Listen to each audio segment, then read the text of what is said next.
So I really understand that this is something for medical for all, right? That's what we're here for. Everybody in, nobody out. I fully agree with that.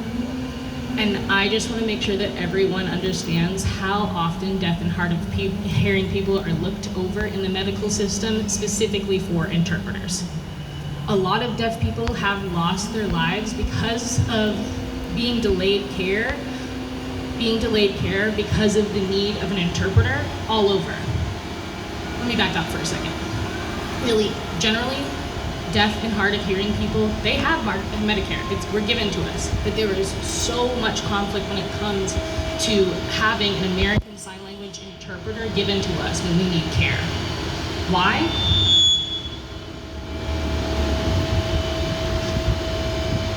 Because when you call to make an appointment, or you try to go into an office, maybe for urgent care, or maybe try to visit a dentist, any type of thing like that, and you ask for an interpreter, immediately you're told no. It's always no, no, no, no. You have to pay out of pocket, or you have to bring an interpreter yourself. And I'm like, I'm sorry, do you not remember what an ADA law is and the requirements that you are supposed to provide interpreters for us, and not us bring them for yourselves to meet our needs? But there's always denied and no's. So let me just tell you my experience in the story real quick. This happened to me, hold on, let me check my notes real quick.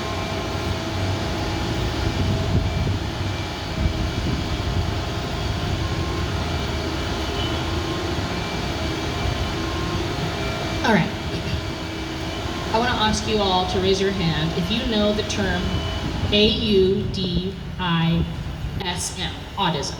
Do you know what autism is? Not autism, but autism. All right, some raise their hands, that's awesome, I'd love to see that. But most commonly, people do not know what autism is.